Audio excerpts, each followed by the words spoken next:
Hey, hallo und willkommen zum heutigen Video. Ich hoffe, es geht euch gut und ich hoffe, ihr habt Spaß. Und ich? Ja, leider nein. Ich habe mal wieder ein bisschen zu wenig kontrolliert und geachtet und mich nur vom ersten Eindruck leiten lassen. Und dann habe ich dieses Set mal zu schnell in den Warenkorb getan. Das ist eine Steampunk-Schreibmaschine oder eine Schreibmaschine in Steampunk-Optik, wenn man es mal genau sagen will. Ich habe keine Ahnung, von wem das ist. Wie gesagt, ich habe das blind gekauft. Ich weiß es nicht. Mock Block Bricks war es dann im Endeffekt. Auf der Seite stand überhaupt nichts, von wem irgendwas ist. Deswegen, ich habe die nur mal so schnell in den Warenkorb und dann, ja, schlussendlich vergessen, nochmal gegen zu checken. Wenn man halt so vorgeht, dann kann man halt nun mal auch daneben greifen, ne? Ja, nun, was haben wir denn hier? Als erstes die Steinequalität. Ich habe noch nie ein Set gesehen, in dem ich so viele verschiedene Reddish-Braun-Schattierungen und Light Bluish Grey, Grau, Alt-Lego-Grau-Schattierungen getroffen habe. Es ist Hammer. Also, das wurde querbeet von den verschiedensten kleinen Herstellern aufgekauft und es ist wunderbar. Zum Teil war es dann auch so richtig lustig, wenn man mal zum Beispiel hier oben guckt. Also lustig. Moment, da. Seht ihr das? Das sollte reddish braun sein. Sie haben dark braun. Alle einmal zwei. Wir haben oftmals Steine in derselben Gattung, die verschiedene Farbschattierungen aufweisen. Das ist echt wahnsinnig. Habe ich jetzt noch nie gesehen. Ist lustig. Also ja. Gut, konzentrieren wir uns also. Und die Klemmkraft. Also es schwankt irgendwas zwischen 60% Lego bis 120% von der Klemmkraft von Lego, ja. Sagen wir es mal so, ich bin froh, dass dass alles entgratet war und hält. Mehr kann man nicht erwarten. Gucken wir mal als erst von vorne an. Also, der Gesamteindruck finde ich im ersten Moment stimmt für mich. Der erste Eindruck. Wir haben hier wunderbar schön an der Seite so ein hübsches Motiv eingebaut mit sehr interessanter Bautechnik. Hier unten ein paar Steampunk-Elemente. Und wir haben hinten eine schöne Rückwand, ebenfalls so mit diesen typischen klassischen Leuchtdioden da, also Sicherungsdingern. Das ist okay, das gefällt soweit. Wir haben hier auf der anderen Seite spiegelverkehrt das gleiche. Wir haben eine angedeutete schöne große Walze, ein paar nette goldene Dekorelemente. Es gibt keinerlei Funktion daran, man kann auch nichts drücken, also man kann schon, aber sollte man nicht.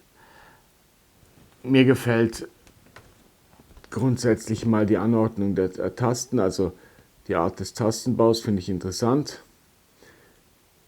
Wenn man keine Funktion braucht, dann kann man natürlich Verschiedenes anders machen. Ja, damit hört leider das Ganze auch schon wieder auf, wieder gut zu sein.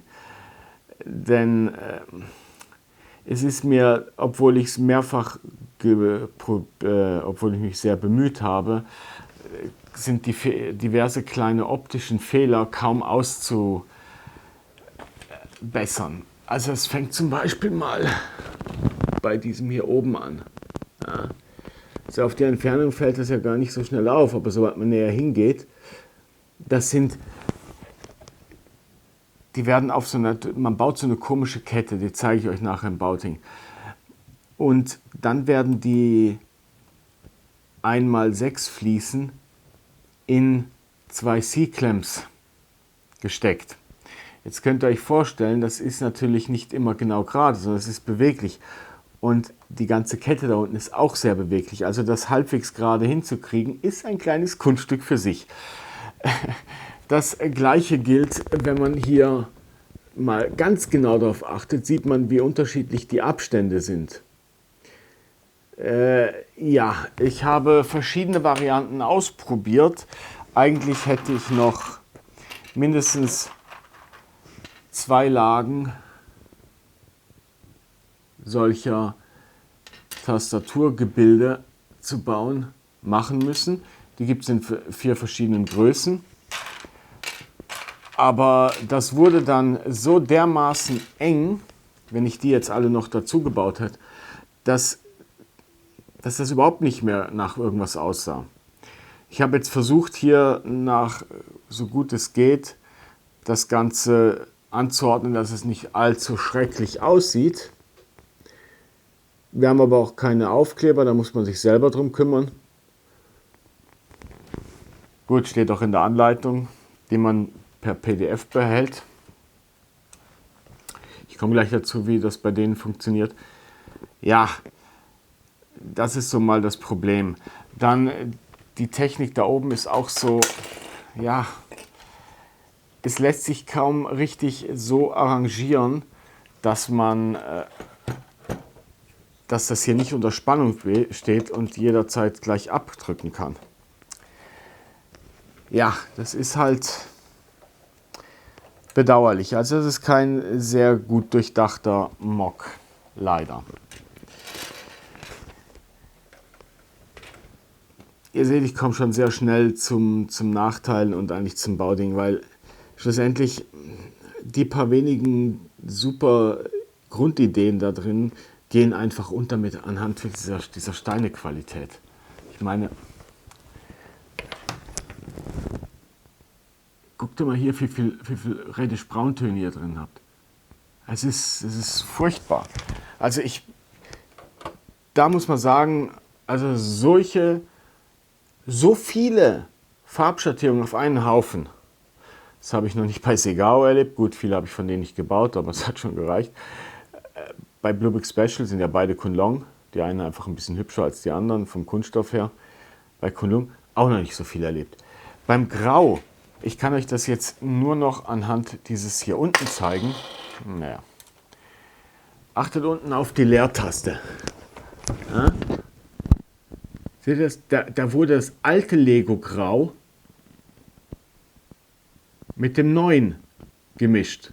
Und selbst die haben untereinander noch Farbabweichungen. Man bekommt dann auch zum Beispiel, wenn sie halt nichts anderes hatten, bekommt man solche Teile hier in Flat Silver, obwohl sie Light Bluish Gray sein sollten. Auch hier, ja, das ist Flat Silver und da hinten wieder Light Bluish Gray. Also die haben einfach das genommen, was gerade so halt da war. Und das zieht sich im Inneren genauso durch wie da oben. Hier haben wir Light Bluish Gray, da oben Flat Silver und so weiter. Es ist, ja, leider schrecklich. Und der Bau ist auch nicht das, was leider eine Freude bereitet. Ich hatte wenigstens gehofft, dass der interessant sein. Mockbau kann sehr interessant sein. Und sagen wir es, wenn man es nur als interessant ansieht, ja, aber es ist auch schrecklich. Naja, zum Beispiel erstens mal die Bauanleitung ist im PDF so. Ja. Und dann erkennst du rein gar nichts. Da muss man das Ganze super hell machen, groß vergrößern. Und ich hoffe, man kann es neben dem Flackern da auch sehen. Seht ihr, wie das gebaut wird? Man kann es kaum erkennen, ich weiß. Aber das sind einmal 1 Roundstuds, einmal 2 Plate. So, und die baut man versetzt Stückchen aneinander. Irgendwann kommen dann die C-Clamps oben und unten drauf. Und dann sollt ihr das genau in die Mitte reinsetzen. Also die 1x6 Teils fließen. Ja, das ist schon eine Herausforderung, sag ich mal. Ja. Es geht dann auch so weiter, dass man dann Wieso habe ich da das Foto gemacht? Ach ja, es gibt auch kleine Baufehler in der Anleitung. Also zum Beispiel, hier seht ihr, man soll das Ganze 6-mal machen. Aber hier habt ihr 1, 2, 3, 4. Ihr braucht nur 4. Da steht aber 6. Das kommt hin und wieder mal da drin vor. Ja. Und somit versteht ihr jetzt auch, warum ich das nur sehr kurz gezeigt habe und das ganze Video relativ kurz mache, weil ich kann nur jedem abraten.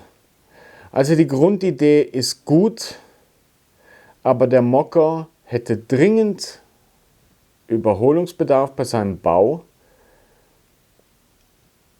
Und weil ich glaube nicht, dass die das, ich weiß nicht, wo der Link hinführt, um genau zu sein. Ich war dort, dann komme ich wieder. Ich war dort, ich habe ein paar Sets in die Einkaufsliste getan auf Ali, das mache ich mal alle 6, 7 Wochen. Und danach habe ich dann noch kurz geguckt nochmal. Dann stand da nichts wirklich groß da und ich so, ach komm, Steampunk ist geil, das machen wir, zack, Steampunk rein.